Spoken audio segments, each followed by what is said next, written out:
CPK Sivagnanam ஐயாவும் எங்களோட கிழக்கு மாகாண பாராளுமன்ற உறுப்பினர் சாணக்கியன் ஐயா வரும்போது நான் கேட்ட கேள்வி என்னென்னா, ஐயா நீங்கள் ஏன் டக்ளஸ் வாசலடிக்கு போனீங்கள், டக்ளஸ் ஐயா அல்ல கை வருது என்று நான் கூறியது உண்மையாகவே இந்த கட்சி சிபிகே சிவஞானம் ஐயாவுக்கும் சுமந்திரன் ஐயாவுக்கும் சிறிதரன் ஐயாவுக்கும் குறிப்பிட்ட கொஞ்சம் பேருக்கு இல்லை.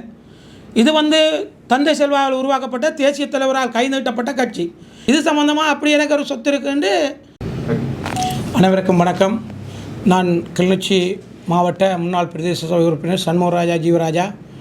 உங்களுக்கு தெரியும், செம்மணி புதைகுழி சம்பந்தமாக இன்றும் எத்தனையோ உடல்கள் தோண்டப்பட்டு கொண்டிருக்கிறது. உண்மையாகவே நாங்கள் அதிலே சர்வதேசத்தை தான் நாங்கள் நாடி நிற்கிறோம். அன்றைய பொழுது செம்மணி நிகழ்வின் போது அன்றைய பொழுது பேசுபொருளாக சில நபர்களால் நான் சித்தரிக்கப்பட்டேன். அதற்காக நான் இன்றைக்கு குரல் கொடுக்க வேண்டிய கட்டாயம் இருக்கிறது. உண்மையாகவே எமது இனம் எமது தேசத்திலே நடைபெறும் ஒரு ஈனமான செயலே. இது ஒரு ஜூலை 23 நடந்த சம்பவம் போல இன்று செம்மணி புதைக்குழியை நாங்கள் பொறுப்பெடுக்கலாம். அந்த செம்மணி புதைக்குழி சர்வதேசம்தான் எங்களுக்கு ஒரு முடிவை தர வேண்டும். அன்றைய சூழ்நிலையிலே எம்மை எல்லோரும் ஒரு தப்பான அபிப்பிராயத்தை குறித்திருந்தார்கள். அது வன்மையாக கண்டிக்கப்படுகிறேன். டக்ளஸ் தேவானந்தா ஒரு விடயம், மற்றது எம்பிபி ஒரு பாராளுமன்ற உறுப்பினர், மற்றது எங்கட கௌரவ பாராளுமன்ற உறுப்பினர் சிவஞானம் சிறிதரன் ஐயாவளம் ஒரு இராணுவ புலனாய்வு என்ற ஒரு கோட்பாட்டுக்குள்ளே கதைக்கப்பட்டது. அதை உண்மையாகவே வன்மையாக கண்டிக்கிறேன். நான் கட்சியிலிருந்து, இலங்கை தமிழரசு கட்சியிலிருந்து சுமந்திரன் ஐயாவால் நான் 3 மாதத்துக்கு முதல் நிராகரிக்கப்பட்டு இந்த கட்சியிலிருந்து விலத்தியிருக்கிறேன். உண்மையாகவே இந்த சிவஞானம் சிறிதரன் ஐயாவும் சுமந்திரன் ஐயாவும் தனிப்பட்ட பிரச்சனைகள் காரணமாக இந்த இலங்கை தமிழரசு கட்சியிலே எத்தனையோ சிதைவுகள் நடந்து கொண்டிருக்கிறது. இது தேசிய தலைவரால் உருவாக்கப்பட்ட கட்சி.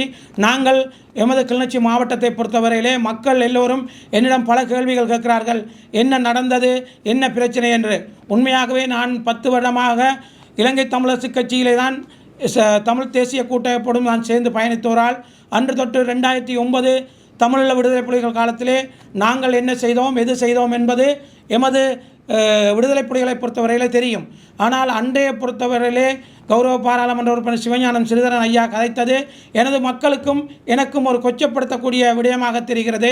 ஆகவே இனி வரும் காலங்களிலே நாங்கள் இலங்கை தமிழரசு கட்சியோடு சேர்ந்து பயணித்தாலும் கௌரவ பாராளுமன்ற உறுப்பினர் சிவஞானம் சிறிதரன் ஐயாவோடு பயணிக்க முடியாது என்பதை நான் கிளிநொச்சி மக்களுக்கு மனவருத்தத்துடன் தெரிவிக்கிறேன். ஏனென்றால் இந்த வார்த்தை பயணித்து இனியும் மீண்டும் நாங்கள் அதில் பயணித்தால் என்னிடம் கேட்பார்கள், அவரிடமும் பல கேள்விகள் கேட்பார்கள். அவருடைய அரசியலுக்கும் நாங்கள் பங்கம் வகிக்கக்கூடாது. நாங்கள் தனிப்பட்ட ரீதியில் தான் போக ஆசைப்படுகிறோம். இந்த தலைவர் தெரிவுகளிலே ஒரு சமசமாக இலங்கை தமிழரசு கட்சி சமாதானமாக மீண்டும் என்னை இலங்கை தமிழரசு கட்சியில் இணைத்து கொண்டால் நான் அதில் சேருவதற்கும் நான் மனப்பூர்வமாக இருக்கிறேன். ஏனென்றால் எந்த ஒரு கேள்வியும் இல்லாமல் என்னை கட்சியிலிருந்து நிராகரித்தது சுமந்திரன் ஐயா. உண்மையாகவே அதை மீள் பரிசோதனை செய்ய வேண்டும் என்பது எனது கட்டளை. ஆகவே இல்லை என்றால் நாங்கள் ஒரு சுயேட்சையில் தேர்தல் கேட்க வேண்டிய கட்டாயம் இருக்குது. ஏனென்றால் கிளிநொச்சி மக்களை நாங்கள் காப்பாற்ற வேண்டிய கடமை இருக்கிறது. கிளிநொச்சி மாவட்டத்திலே என்னை நம்பி எத்தனையோ மக்கள் இருக்கிறார்கள். அவர்களுக்கு நான் ஒரு குரல் கொடுக்க வேண்டும்.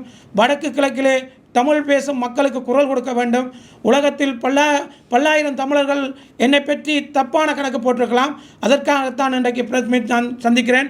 நான் இப்போ என்பிபி வேட்பாளர் இளங்குமரன் அவர்களும் என்னை பற்றி வன்மையாக ஒரு கீழ்த்தனமான பதிவுகளை போட்டார். அவரை டக்ளஸ் ஐயா கூடி அவருக்கு ஒரு பிரச்சனைக்கு டக்ளஸ் ஐயாவுக்கு கிராஞ்சி பகுதியிலே சுண்ணக்கல் அகழ்வுக்கு எடுக்க ஒரு 3000-4000 குடும்பத்தின்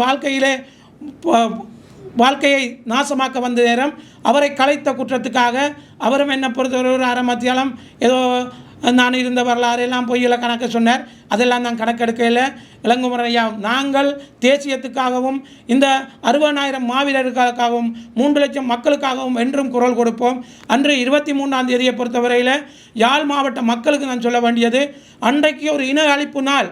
ஒரு இன அழிப்பு என்ற சொன்னால் அது பயங்கரமான நாள். என்று தென்னிலங்கையில் இருந்து ரயில் மூலம் எங்கள் இலங்கை வடக்கு கிழக்கிலே நாங்கள் எங்கள் இனம் வாக்கு போட்டு 3 பாராளுமன்ற உறுப்பினர்களை உருவாக்கி இருக்கிறது. அவர்களும் சேர்ந்து குத்தாட்டம் போடுகிறார்கள். இது உண்மையாகவே வன்மையாக கண்டிக்க வேண்டிய விஷயம். இன்றைக்கு அரசியல் கைதிகளை பொறுத்தவரையில் 24, 25 அரசியல் கைதிகளுக்காக சங்கிலியன் பூங்காலே போராட்டம் நடைபெறுகிறது. உண்மையாகவே அரசியல் கைதிகள் விடுதலை கட்டாயம் தேவை. அனுரகுமார திசாநாயக்கா வரும்போது பதவி ஏற்க முதல் அவர் கூறிய விடயம் என்ன? நான் பதவிக்கு வந்தால் உடனடியாக அரசியல் கைதிகளை விடுதலை செய்வேன். நான் வந்து ஜனாதிபதி முறைமையை நான் நிராகரிப்பேன் என்றெல்லாம் கணக்க பொய் பிரச்சாரங்களை செய்து இன்று 3 பாராளுமன்ற உறுப்பினர்கள் எமது யாழ் மாவட்டத்திலே இருக்கிறார்கள். ஒரு அமைச்சர் இருக்கிறார், ஒரு ஆளுநர் இருக்கிறார். ஆகவே தயவு செய்து இந்த அரசியல் கைதிகள் கட்டாயம் விடுதலை செய்ய வேண்டும் என்பதும் எனது கோரிக்கை. இப்படியான சந்தர்ப்பத்தில் நான் உண்மையாக யாழ் ஊடக மையத்துக்கு நான் நன்றி சொல்ல வேண்டும். எனது நிலைப்பாட்டை நான் கூறியிருக்கிறேன். ஆகவே நான் ஒரு காலமும் இந்த வடக்கு கிழக்கை விட்டு எங்கும் செல்ல மாட்டேன். தேசியத்துக்காக குரல் கொடுப்பேன். தேசியத்தோடு பயணிக்க ஆசைப்படுகிறேன். அப்படி இல்லை என்றால் எனது ஒரு தனி சின்னத்தோடு நான் ஒரு வருங்கால தேர்தலிலே போட்டியிட்டு மக்களுக்காக சேவை செய்வேன் என்று கூறி விடைபெறுகிறேன். நன்றி. அணையா விளக்கு போராட்டத்தில் வந்து ஏற்பாட்டாளர்களை மீறி வந்து ஒரு சில அரசியல் தரப்புகள் தங்களுடைய காழ்ப்புணர்ச்சிகளை வெளிப்படுத்தும் வகையில் தான் அந்த ஏற்பாடு இடம்பெற்றதாக வந்து அந்த ஏற்பாட்டுக்குழு ஒரு கவலை தெரிவிச்சிருந்தது. இதை நீங்கள் எப்படி பார்க்குறீங்க? ஏற்பாட்டுக்குழு கவலை தெரிவித்ததை பற்றி எனக்கு உண்மையாகவே நான் இதுவரையில் ஏற்பாட்டுக்குழு என்னோட சந்தித்து காய்க்க இல்லை. உண்மையாகவே நான் அதில் வந்த நேரம் சிவிகே சிவஞானம் ஐயா வந்த நேரம் நான் ஏன் இவர் டக்ளஸ் ஐயா வீடு வாசல் போனேன்னு கேட்ட கேள்வி மட்டும் ஒழிச்சு அதற்கு பிறகு நடந்ததுக்கெல்லாம் எனக்கு சம்பந்தம் இல்லை. ஆனால் அதில் உண்மையாகவே குறிப்பிடத்தக்கது எனது மஞ்சள் ஷர்ட்டு வந்து என்ன கலர் காட்டுதோ தெரியாது. நான் கேட்ட கேள்வி ஒரு கேள்வி மட்டும்தான். மற்றும்படி நான் யாரையும் கலைக்கவும் இல்லை, கலைக்க விரும்பவும் இல்லை. இதை நான் திட்டத்தெளிவாக கூறுகிறேன். தமிழரசு கட்சியில் மீண்டும் இணைவதற்கு விருப்பம் இருப்பதாக கூறுகின்றீர்கள். இது தொடர்பாக தலைவரிடமோ அல்லது பொதுச் செயலாளரிடமோ நேரடியாக சென்று நீங்கள் கலந்துரையாட விரும்பவில்லையா? நாங்கள் தலைவரிடமோ செயலாளரிடமோ நாங்கள் கேட்க இதுவரையில் விரும்பவில்லை. ஏனென்றால் அவர்களும் எந்த ஒரு தீர்மானம் இல்லாமல் அந்த கழுத்தை பற்றி அடித்த மாதிரி உடனே கட்சியிலிருந்து நீக்கம் என்ற ஒரு கடிதம் மட்டும்தான் எனக்கு வந்தது. உண்மையாகவே அது என்ன நடந்தது, எது நடந்ததுன்னு கேட்டிருந்தால் அதற்கான விளக்கம் நான் கொடுத்திருப்பேன். அது முடிந்த காலமாகவே இருக்கட்டும் என்று நான் நினைக்கிறேன். நான் ஒரு பாராளுமன்ற தேர்தலில் தனிமையாக போட்டியிட்டேன் செய்கிறேன். அது உண்மை. போட்டியிட்ட காரணம் என்னவென்றால் சில பாராளுமன்ற உறுப்பினர்களை சீட் கொடுப்பது கேள்விக்குறியாக இருந்தது. எமது கட்சி படு மோசமான நிலையில் போய் கொண்டிருந்த போது நான் கிளிநொச்சி மாவட்டத்தை காப்பாற்றுவதற்காக குரல் கொடுத்து தனிமையில் ஒரு கட்சியில் சுயேட்சை காசு கட்டப்பட்டது. பிறகு கிளிநொச்சி மாவட்டத்துக்கு கௌரவ பாராளுமன்ற உறுப்பினர் சிவஞானம் ஸ்ரீதரன் ஐயாவுக்கு சீட் கொடுக்கப்பட்ட பிறகு நான் அதில் எனது முகநூலில் கூடிய ஒரு பதிவில்லை, அதை இடைநிறுத்தி விட்டேன். ஆனால் அது ஒரு எனது கட்சியின் சின்னம் ஒரு திசை காட்டியின் சின்னம் போன்றதாக யாழ் மாவட்டத்தில் 3000 வாக்குகள் விழுந்தது. ஆனால் எனக்கு யாழ் மாவட்டத்திலே அப்படி ஒரு பிரச்சாரமும் செய்யவில்லை. ஆனால் கிளிநொச்சி மாவட்டத்தில் விழுந்தது 400 வாக்கு. அது ஒரு திசை காட்டிக்கு போடப்பட்ட வாக்காகவே நான் கருதுகிறேன்.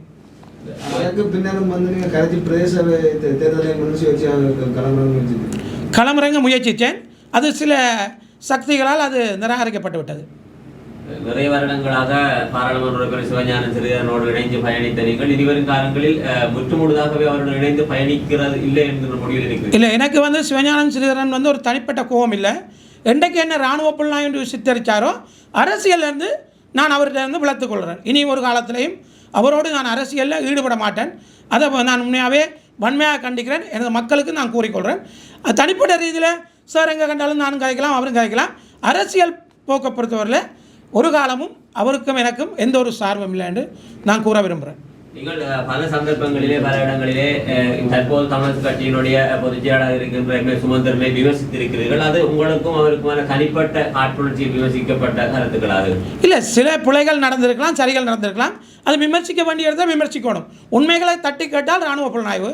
நான் இந்த செம்மணி இதோடு நான் கொஞ்சம் கதைகளை நிறுத்தி கொண்டேன். ஏன்னா உண்மைகள் கேட்க முடியாது. உண்மைகளை கேட்டால் நாங்கள் சித்தரிக்கப்பட்டு விடுவோம்.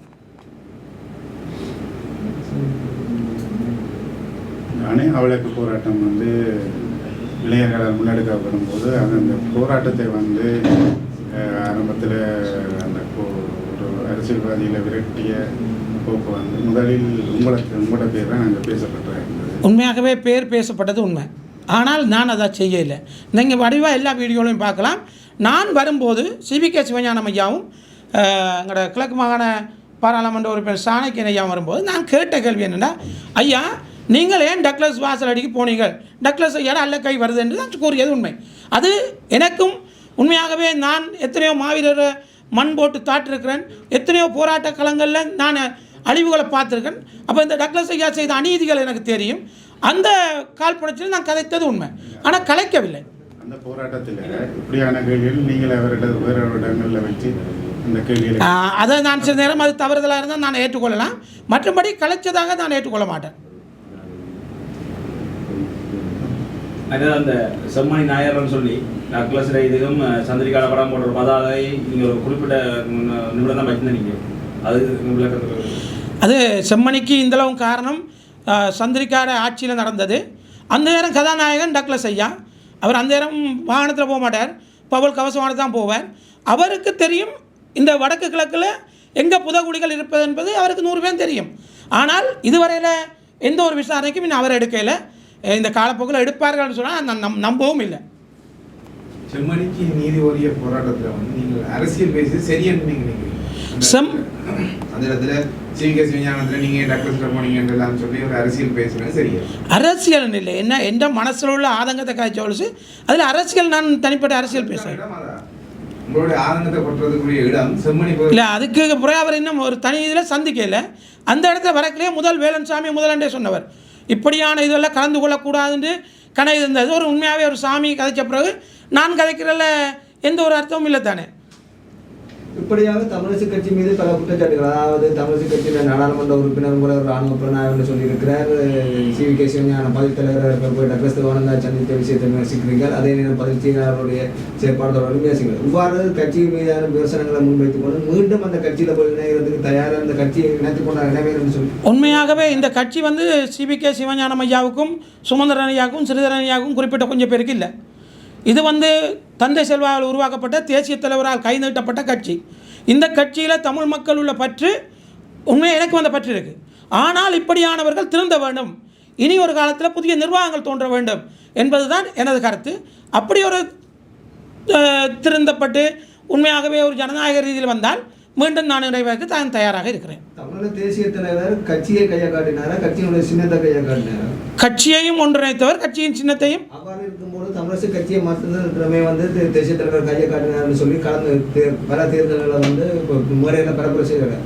ஆனால் அங்கே வந்து தமிழ் தேசிய கூட்டமைப்பாக வந்து கட்சிகள் ஒன்றிணைத்து அந்த சின்னமாகத்தான் அதுக்கு இதன்றதை தவிர ஒரு கட்சியை வந்து இந்த கட்சி ஆதரிங்கள்னு சொல்லி இந்த இடத்துலையும் வந்து இல்லை கூட்டமைப்பு நானும் இன்றைக்கு சொல்கிறேன், தமிழ் தேசிய கூட்டமைப்பாக எல்லாம் ஒன்றிணைஞ்சு பயணிங்கன்னு தான் நானும் சொல்கிறேன்.